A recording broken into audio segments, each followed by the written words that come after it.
Hey guys, welcome back to another video. I'm Tarish and welcome to TNT Academy. So in this video, we're going to be starting atomic structure. Sorry for the bad quality, we're going to be shifting soon, so we'll have better videos later on. But in atomic structure, there are a lot of topics. What are we going to even discuss in atomic structure and in this video? Well, there are quite a lot of topics, so we just write them down.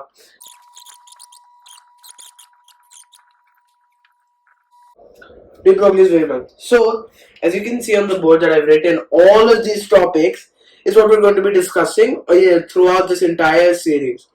So there are quite a lot of topics. So today we're only going to be talking about J.J. Thompson's theory and Rutherford's theory. In the beginning, J.J. Thompson is a scientist from a very old time, right around in the 18th century.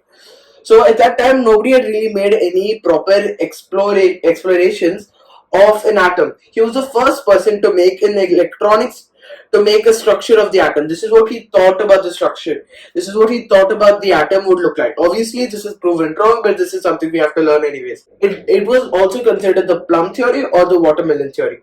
Why is that? As we know in an atom, there is electric charges, there's electrons, and there are also protons. And there are also neutrons, but we'll talk about neutrons later on because neutrons had not even been discovered at that time. So right now, what we know about the atom is, what we consider as the atom is that there is a nucleus and electrons orbit around it, right? Electrons orbit around it, and then there's a nucleus. There's a nucleus. And in this nucleus, there are positive electrons. There are protons and neutrons. There are positive charged and neutral charge atoms. So there are protons and neutrons in the nucleus, and there are electrons or negatively charged. But at that time we didn't know what neutrons are. So, and we didn't even know that the protons would be in the center. So what J.J. Thompson suggested was be proper electrons covering the place, but then there would be a field of positive charge. So there would not be an exact position where there would be only where there would be protons, but protons would cover the entire spot like it was. Positive charges is present throughout the atom.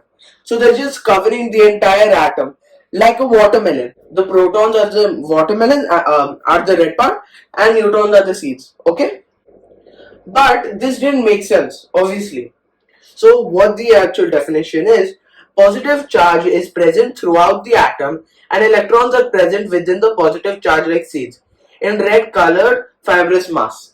So he's considering J.J. Thompson considered the red part of a watermelon to be the positive charge, and the seeds in a watermelon, obviously there are seeds in a watermelon, considered as the electron. So J.J. Thompson or watermelon diagram. So next we have Rutherford. So before we talk about what Rutherford had discovered, how did he discover Rutherford? Because J.J. Thompson just made a theory. He didn't actually have any evidence to prove that that's how an electron was. That's why it didn't make sense, because nothing was proved about it. So it was just an idea. Maybe it could be that. There were 1,000 possibilities. He chose this one. So next, Rutherford, he conducted the gold foil experiment. The gold foil experiment. Rutherford's. So we've got a box or container where alpha particles are being sent through.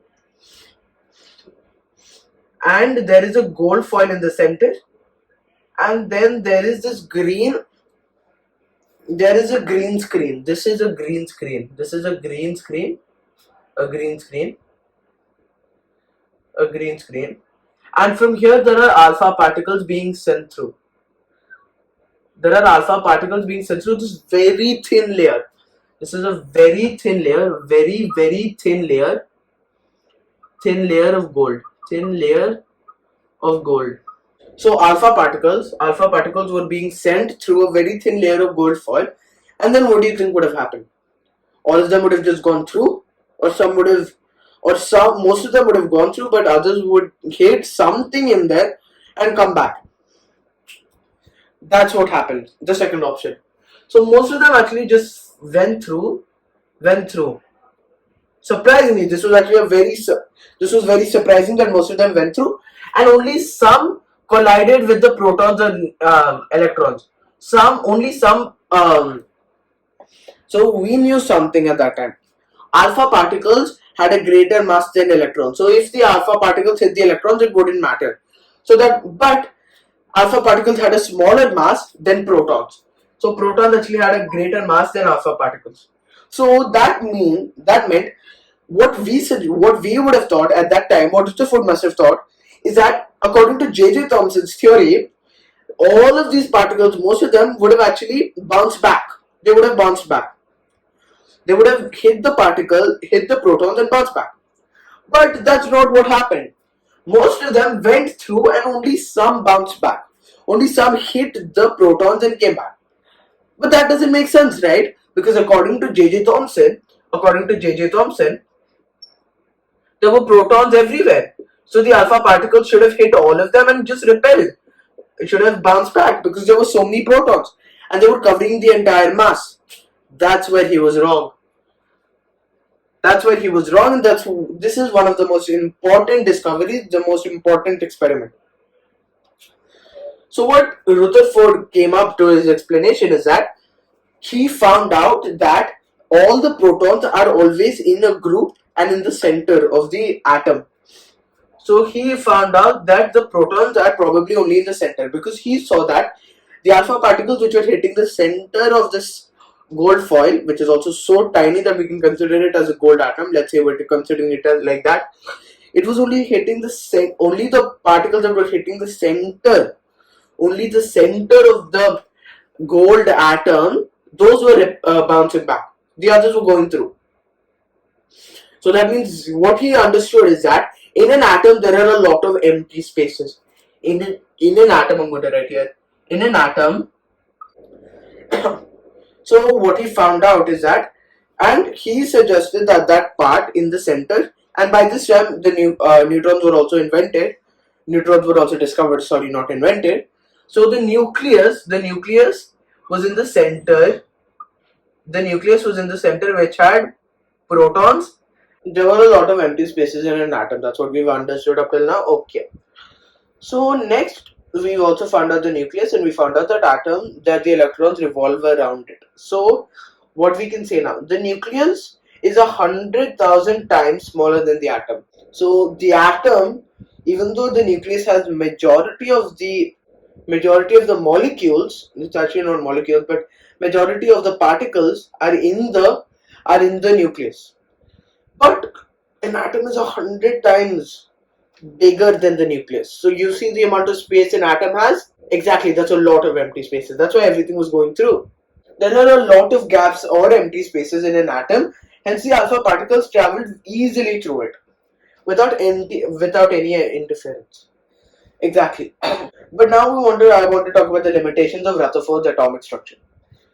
When electrons losing energy continuously, electrons may fall into the nucleus. So what we're also saying here, which also didn't make sense, what Rutherford tried to say is that the electrons would orbit around it. The electrons would orbit around the nucleus. But then the electrons would also lose energy, right? They would always lose energy. Because we're talking about an electron, it's orbiting around, and anything after a certain point would lose energy, right? But that's not possible, because actually in the end this diagram as well was proven wrong, because in reality the electrons don't even orbit around. We will talk about that in further classes, just forget that. But remember that electrons don't lose energy while orbiting. Alright? As per this model, atoms must give continuous spectrum, but it gives only discontinuous spectrum. So this is another topic. So what they're saying, you know what a spectrum is. We've talked about it in JWT. If you don't know, you can just check it up on the YouTube channel. Links will be in the description. So we know what a continuous spectrum is. A continuous spectrum is nothing but a full spectrum where everything is there. All the violet, blue, all the wavelengths are there, but we were getting a discontinuous spectrum. Which didn't make sense. Now next, a lot of these questions or doubts will be explained in Bohr's theory.